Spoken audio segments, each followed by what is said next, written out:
Hello നമസ്കാരം, എല്ലാവർക്കും ഇന്നത്തെ സ്വർണ്ണവില അറിയിക്കുന്ന ഗോൾഡ് റേറ്റ് ടുഡേ ചാനലിലേക്ക് സ്വാഗതം.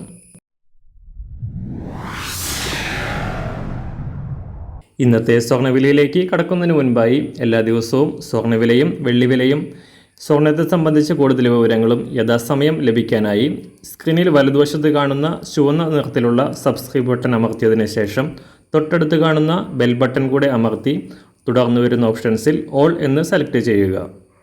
വീഡിയോ ഇഷ്ടമായാൽ ഒരു ലൈക്ക് നൽകാനും നിങ്ങളുടെ നിർദ്ദേശങ്ങൾ കമൻറ്റ് ചെയ്യാനും കൂടെ ശ്രദ്ധിക്കുക. ഇന്ന് 2025 ഫെബ്രുവരി മാസം 26-ാം തീയതി, കുംഭമാസം 14-ാം തീയതി, ബുധനാഴ്ച. സമയം രാവിലെ 6 മണി. സംസ്ഥാനത്ത് സ്വർണ്ണവിലയുടെ കുതിപ്പ് തുടരുന്നു. കഴിഞ്ഞ ആഴ്ചയുടെ ഇതിന് സമാനമായി ഈ ആഴ്ചയിലും വർധന തുടരുന്ന സ്വർണ്ണവില തിങ്കൾ ചൊവ്വ ദിവസങ്ങളിലായി പവന് 240 രൂപ വർദ്ധിച്ചതോടെ ഒരു പവൻ സ്വർണത്തിന് 64,600 രൂപയിലാണ് സ്വർണ്ണ വ്യാപാരം പുരോഗമിക്കുന്നത്. ഇന്നത്തെ നിരക്കനുസരിച്ച് ഒരു പവൻ സ്വർണ്ണാഭരണം വാങ്ങാനായി പണിക്കൂലി അടക്കം 70,000 രൂപയ്ക്ക് മുകളിൽ ചിലവ് വരും. സംസ്ഥാനത്ത് ചരിത്രത്തിലെ ഏറ്റവും ഉയർന്ന വിലയാണിത്. ഈ മാസം 1-ാം തീയതി പവന് 61,960 രൂപയായിരുന്ന വില ഈ മാസം അവസാനിക്കാൻ 4 ദിനങ്ങൾ കൂടെ ബാക്കി നിൽക്കെ 2,600 രൂപയോളമാണ് ഉയർന്നത്.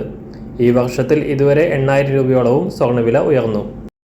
അന്താരാഷ്ട്ര മാർക്കറ്റിൽ 2,940 പരിധിയിലായിരുന്ന സ്വർണ്ണവില ഇപ്പോൾ നേരിയ തോതിൽ താഴേക്കിറങ്ങി. ഇന്ന് രാവിലെ സ്വർണ്ണവില അന്താരാഷ്ട്ര മാർക്കറ്റിൽ ഒരു ഔൺസ് സ്വർണത്തിന് $2,900.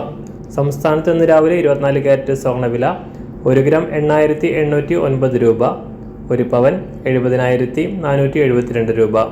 18 കാരറ്റ് സ്വർണ്ണവില 1 ഗ്രാം 6,606 രൂപ, ഒരു പവൻ 52,854 രൂപ.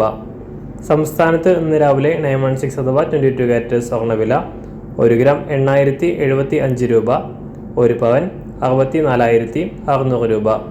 സംസ്ഥാനത്ത് ഇന്ന് വെള്ളിവില 1 ഗ്രാം 107 രൂപ, 1 കിലോ 1,07,000 രൂപ.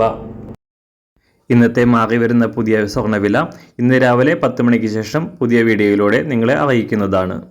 അതുപോലെ തന്നെ നമ്മുടെ ഫേസ്ബുക്ക്, ഇൻസ്റ്റാഗ്രാം അക്കൗണ്ടുകൾ വഴി കൂടുതൽ അപ്ഡേറ്റുകൾ നിങ്ങൾക്ക് ലഭിക്കുന്നതാണ്. അതിനായി താഴെ കാണുന്ന ലിങ്ക് ഫോളോ ചെയ്യുക. എല്ലാവർക്കും നല്ലൊരു ശുഭദിനം ആശംസിക്കുന്നു. അതുപോലെ ഇതുവരെ സബ്സ്ക്രൈബ് ചെയ്തിട്ടില്ലാത്തവർ സബ്സ്ക്രൈബ് ചെയ്യാനും കൂടെ ഓർമ്മിപ്പിക്കുന്നു. താങ്ക്